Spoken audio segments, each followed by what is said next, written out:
My name is Catherine. My husband, Daniel, and I got married when his child from a previous marriage was 10 years old. It was my first marriage, so I had no clue about parenting, but I was determined to raise him right. I wanted children of my own, but I feared I'd compare them to my stepchild. That's why I never had kids of my own. Instead, I devoted myself entirely to my husband and stepson, Ted. Then, out of the blue, my husband passed away suddenly. As I was engulfed in sorrow, Ted said to me with a smile, "Dad loved his mistress more than you were just the housekeeper. Also, I'm inheriting everything, so stay out of it." What are you talking about? Dad couldn't possibly have had a mistress. You're the one being foolish. Dad was really good at hiding his affairs. He definitely had another woman. Such nonsense can't be true. I refused to take Ted's words seriously. Well, it's your choice not to believe it, but it's a fact that Dad had a mistress. Ted laughed with a look of triumph. His face seemed to resemble his mother more than my husband. He always had a condescending look and tone, as if he was mocking everyone. Of course, I didn't really know his mother, his father's ex-wife. I had only seen her in photographs. But since he didn't look like my husband, I guessed he must take after her. That's why I was strict in his upbringing. I taught him what was right and wrong, and didn't hesitate to scold him when he did something bad. When he neglected his studies, I made him sit at his desk, even though he didn't like it. It's true, I was quite nagging, always making sure he wouldn't embarrass himself in public. But this kid never listened to a word I said. Now that Dad's gone, our relationship is over. Is that so? I really hated you, you know. Thinking that we're now strangers, I feel so relieved. Did you hate me that much? Yeah, I did. You always disapproved of everything I did. He said, even though he was often doing things that deserved disapproval. When I came home late, you were always nagging. Of course I was. You were only in middle school at that time. But my friends were out playing till midnight. They were a bad crowd. You shouldn't have been hanging out with people like that. Who I hang out with is my business. You might think that now as a college student, but back then you were still a child. As a parent, I couldn't just let things slide. Parent? I never thought of you as a parent. You were nothing more than a housekeeper. A housekeeper. Yes, a housekeeper. He affirmed, smiling smugly, occasionally letting out an exaggerated laugh. Then, a woman suddenly appeared in our spacious living room, agreeing with Ted's words. Exactly. Ted, you understand it well. His father always said you were just the housekeeper. And who are you? I asked, recognizing her face. This is Camila. Dad's mistress. Dad's mistress? I thought to myself, screaming internally, no way. My husband couldn't possibly have had a mistress. Yes, I was his father's mistress, Daniel's lover. I was loved by him much more than you. That's a lie. I know you don't want to believe it, but it's the truth. No matter what you say, the fact is he loved me more. Just accept it. Dead men tell no tales. What? You must be joking.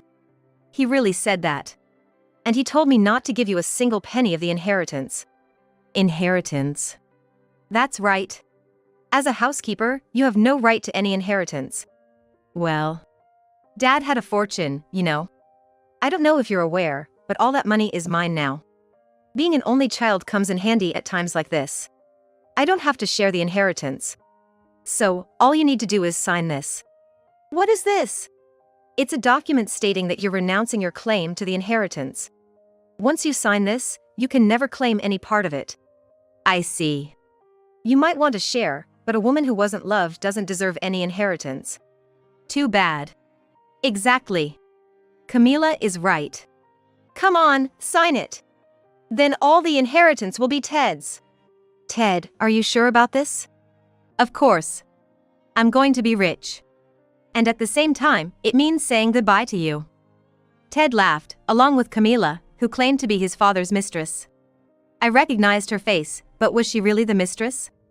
I couldn't believe my husband would have a mistress like her. She wasn't his type at all. Then who could she be? I had a vague memory of her, but couldn't place it. Hurry up and sign it.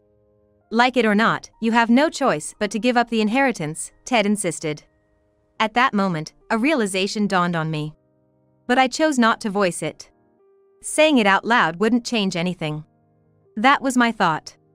So, I picked up the pen and said, "All right. I'll live strong, no matter what happens." And with that, I left the house. From then on, I stayed in a hotel, looking for a place to live, visiting various real estate agencies. It was around the time I finally found a new place to live. Ted, who had told me to never contact him again, called me. When I answered the phone, wondering what it could be about, Ted spoke with an excited voice and heavy breathing. "The inheritance proceedings are completed." "Oh, congratulations. Now, I'm a millionaire." "That's great for you. You must be so upset." "Not really. By the way, who said you're a millionaire?" "Camila, Dad's mistress. From now on, I'll live with her as my mother." "Camila said that?" "Yeah, she says I'm her son since I'm Dad's son." "Well, she was loved by Dad, so it's not wrong to call her my mother. Plus, she wants to live with me in that house. Living together will surely be fun." "That's nice. You were always strict and never considered my feelings, but she always puts my feelings first. She says I should do whatever I want. You know, I was correcting your mistakes. If you don't teach what shouldn't be done, how will you know? That's why I was strict. I don't want to hear your excuses. You just didn't like me because I was a stepchild. Did you think I was too stupid to notice? Always treating me like a child. But you were a child. You have no idea how unhappy I was living with you. You're only saying that because things didn't go your way. That means I was disciplining you properly. Pampering isn't the only way to discipline, you know?" Indeed, as someone who never became a mother, I was desperate to discipline Ted properly so he wouldn't struggle as an adult. There were many times when we clashed because of this. If I had always given in to Ted's wishes, I feared he would go down the wrong path. Even at meal times, I was particularly strict about manners. Because of that, when Ted dined out, he was often complimented rather than criticized. But this led to him often calling me a tyrant and locking himself in his room. Still, I hardened my heart for the sake of my child. Now that he's in college, unless it's something serious, I don't interfere as a parent. So, since he started college, I haven't really said much. Yet, in Ted's mind, I remained the same tyrannical figure. And the person Ted chose was Camila, the woman claiming to be his father's mistress. Why does Camila say Dad was a millionaire? Dad apparently said before he died that his estate was worth over $1 million. I guess only Camila, his mistress, would know something like that. Is that so? And he wanted me to inherit everything after he passed away, and said it would be nice if Camila lived in the house too. He wanted us to live together happily. Oh really? It's a pity for you. What do you mean? That I inherited everything. It means, despite his wealth, he didn't consider you at all. Oh, that? I don't really care. You're just acting tough. There's a will saying not to give you a single penny. So, this house and any other lands he owned are all mine. I renounced the inheritance, so hearing this now doesn't affect me. Besides, Dad told me not to inherit anything while he was alive. Why would he say that? Who knows? Maybe he wanted to leave everything to you, Ted. I can't understand Dad's true intentions. Right, he probably said that because he wanted his real son to inherit. Just like Camila said. She said that too? Yeah, she said it would be pitiful if his stepmother took the inheritance. That the money left by a father should all go to his child. I agree with her. Well, I don't mind. I'll forget all the nagging you did. Just because you gave up the inheritance willingly. Thanks for that. Don't contact me ever again, no matter how poor you become. We are strangers now, whatever happens. Don't worry, Ted. Whatever happens, take care. Thus, Ted called me, ostensibly to report the completion of the inheritance, but really seeking a sense of superiority, thinking I would be upset. Of course, I wasn't upset or resentful. Furthermore, I thought I would never contact him again. That's what I believed. However, I didn't contact him, but after a while, Ted reached out to me. Mom, what should I do? Oh, I thought we were no longer mother and son. It's troubling to be called Mom all of a sudden. Don't be so mean. What happened? The house has been seized. Oh, I see. You're taking this rather lightly. It's only natural that it happened. What do you mean by that? I don't know what basis Camila had for saying you were a millionaire, but Dad had more debts than assets. You're kidding. It's not a joke. That's why the house was seized. I don't understand. If that's true, why did Dad leave me the inheritance? It's more like he left you the debts as well. Debts are part of the inheritance, you know. You would have understood if you had listened to the lawyer during the inheritance proceedings. But you didn't listen, did you? But Camila said we were millionaires. Dad had a fortune, so we wouldn't have to worry about anything. That's why I thought there was no need to listen to the lawyer. Oh dear, that's what happens when you take someone's word for it without checking for yourself. That's why I always told you to verify things before believing what people say. I taught you that, but you still fell into a big trap. I can't believe it. You thought I was just being a mean stepmother, right? That's why you only saw me as nagging. Too bad for you. But Camila is his mistress. If his mistress says it, it must be true, right? It wasn't true, though, was it? Yeah, but so that's why you told me not to inherit the estate. It might be. Why didn't you tell me about it then? Your father used to call you a foolish son, you know? No matter how strictly I spoke to you, you never listened and were always out playing. He thought you would eventually learn the hard way. This is too painful. True, but they say the struggles of youth are worth buying. Isn't this just the right experience for you? It's not good at all. But you have Camila, right? You'll support each other. She's an adult, so she'll surely help you. That's true, but does Camila know about this? No, she's at work right now. Oh, she's working? Apparently. I thought she might quit her job once you inherited. Do you know about Camila? You said considering it's her. Not much. But I do wonder if she really was his mistress. Everything will probably come out in the open eventually. What? Anyway, struggles in youth are valuable. Just keep at it. I won't struggle. There must still be plenty of assets left, just the house was seized. If that's the case, I can just buy a new house with the other inheritance Dad left. I hope that works out for you. Is that all you wanted to talk about? Yeah. Then I'll hang up. I'm busy too, I said, ending the call abruptly. That night, after returning from work, Camila contacted me. Hey you. Oh, what a surprise. And who might you be? It's Camila. The one Daniel loved, Camila. Oh, I see. You seem quite panicked. Of course, I'm panicking. Why is the house being seized? I don't live there, so how would I know? Why are both of you asking me? But Daniel was supposed to have an estate worth over $1 million. Why is this happening? You didn't take the inheritance, did you? Of course not, I renounced the inheritance. How could I possibly take it then? I don't know about that. Maybe you did something? That's impossible. I'm not a magician. Maybe you secretly took the best part of the inheritance first, leaving us with nothing? It's quite a thought. With a lawyer involved, how could that even be possible? Well, that's true, but thinking like that, are you suggesting you might do something like that, Camila? I would never. How rude. Whatever you heard from my husband, he only had negative assets. And the amount was up to $1 million. But he used to be a millionaire before. That was before you two split, right? Huh. He failed in business after you split. Since then, everything he tried just didn't work out, and his debts only increased. That's why he told me to renounce the inheritance before he passed away. You know about me. Of course, I know. The whole Mr. story is just a blatant lie, isn't it? You're Ted's real mother, aren't you? How did you figure that out? I thought it was odd when I first heard you were his mistress. I've seen a photo of his ex-wife, and she was a very modest woman. But you're quite flashy. You didn't seem like the type he'd have as a mistress. However, I did think your face looked familiar. As we talked, I noticed how much you resemble Ted, almost like a mother and son. Well, of course, you are mother and son. The memory of the modest you and the present you overlapped, and I realized you were the same person. You've changed quite a bit, haven't you? I've been through a lot.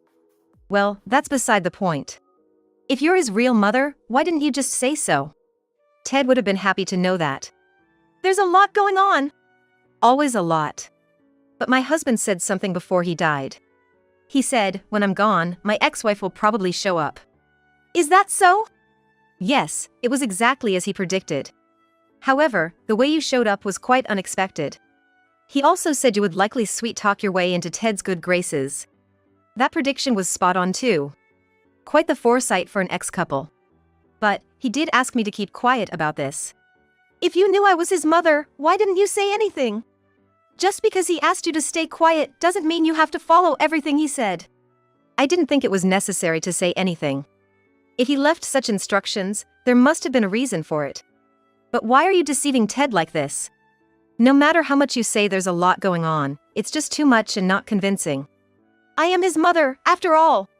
I never wanted to deceive my own child. But now, what good would it do to suddenly claim I'm his mother? If I said that, he would surely resent me. I'm the woman who abandoned him. If he hated or resented me, I'd miss out on the inheritance. Oh, it sounded like a touching story at first, but so your real concern is the inheritance? Of course. I thought there was a fortune of millions. By getting close to him and playing the part of a kind woman, I thought I could get my hands on his inheritance. Really, as his wife, I should have been the one to receive the inheritance. I see, so claiming to be a mistress was a strategic move to usurp the inheritance. Exactly. It was a perfect plan. Normally, the existence of a mistress would cause resentment. Thanks to you. Me? You were so strict with him that Ted couldn't understand what true kindness is. He ended up thinking superficial kindness is the real thing. So, even as a mistress, if someone shows him a bit of kindness, he sees them as a good person. Really, you did a great job with disciplining him. For that, I am grateful. I see, so he's a foolish son. Did you convince him that I was just a housekeeper? Exactly. I was impressed that his father didn't think highly of you. It was easy. If he felt his father also disapproved of him, his affection for his father would increase, but his feelings for you would plummet. And that's exactly what happened. He believed everything I said. So my efforts to raise him well backfired. I read so many books on education, but in the end, a book is just a book. Of course. People are different. You can't just apply what's in a book to everyone. It's all about the carrot and the stick. Indeed, it's a learning experience for me now. People, especially children, are swayed by superficial kindness. I thought I had explained things well to him. But I failed. It's just a case of an estranged parent and child. I won. This isn't about winning or losing. What are you going to do now?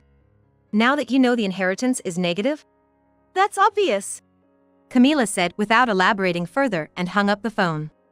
Left with a conversation that ended abruptly, I felt frustrated but decided it wasn't my place to say anything more and chose to forget about it. For about a week after that, everything seemed peaceful. I assumed Camila was supporting Ted.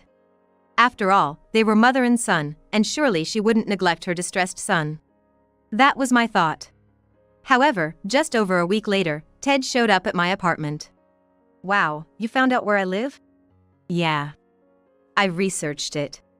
I realized then that he had some sense after all. I thought he was a foolish child, but it seems he's developed some ability to think things through. So how's everything? Camila is gone. Gone? What do you mean? I haven't seen her for a week. Maybe she's on a trip? She hasn't come here? Of course not. Are you worried because she's gone? Yeah, because she said we were going to live together. If she suddenly disappears, anyone would be anxious, right? I wondered if that was the only reason. Or if it was the blood connection seeking her out. Did she leave any letter or note? Nothing. It'd be better if there was something. Well, she's actually your real mother. What? What are you talking about? That's the truth. Don't say stupid things. I talked to her on the phone recently, and she clearly said it. My real mother, and she left me again? Well, whether she left you or not, I don't know. She left me once before, and probably did it again. What am I supposed to do now? Some debt collection notices have started coming. You have to pay them. If she's my mother, shouldn't she also be responsible for paying? No, she's not responsible. Why not? She was Dad's wife. Even if they were separated, they still loved each other, right? That's not how it works. She wasn't actually his mistress. What do you mean? She claimed to be the mistress just to get a hold of the inheritance. What are you talking about? It's complicated. Then she should have just said she was my mother. Seems she thought she might be resented and lose the chance to get the inheritance. That's ridiculous, or maybe not. As expected of a parent and child. Regardless, now that you've inherited the estate, you have to pay up, Ted. I figured as much. Hey, you're his mom, too. Can't you help me out here? I'm a stranger to you, aren't I? Besides, I renounced my inheritance. That means I didn't inherit any of the debt either. You're the one who inherited it, Ted. And you're the one who told me never to get involved again. So, I have no intention of doing so. That woman knew everything and left me to escape, didn't she? I don't know, but maybe. That's what it is, it must be. Ted, you're a lot like her. What do you mean? You only think about yourself. That's why things turned out this way. I tried to teach you. If you don't have a heart for others, when you're in trouble, you're the one who ends up getting hurt. Oh! Ted looked at me and said, so that's what it was. As he slumped his shoulders. The estate left by my husband was seized and auctioned off. The debt was a hefty amount, but still, it all fell on Ted's shoulders. Without a place to live or any money, Ted ended up dropping out of college to work. However, Ted, who never minded causing trouble for others, managed to scrape by with odd jobs but was nowhere close to paying off his debts. Eventually, seeing no way out, he chose bankruptcy, laughing it off as a last resort. This led him into a miserable life, and he even stopped working, resenting his deceased father and wondering why he alone had to suffer like this. Despite knowing that not working would only make things worse for himself, he seemed oblivious to such common sense. I couldn't help but think what a foolish son he was. Moreover, my son, Ted, had come up with the idea of becoming a gigolo. He thought he'd find a woman to support him. But, to do that, one would need a certain level of charm, wouldn't they? Shallow-minded Ted, always thinking only of himself and neglecting others, insisted solely on his own rights. As a result, even the girlfriend he had managed to find eventually left him. This led to him being unable to pay his apartment rent, and ultimately, he fell into homelessness. As for me, my late husband had been depositing about $2,000 into my account every month before he passed, so I never had any financial troubles. Thanks to that, I've been able to live in a small apartment and quickly found a job, leading a peaceful life. Now, more than ever, I am grateful for the depth of my husband's love.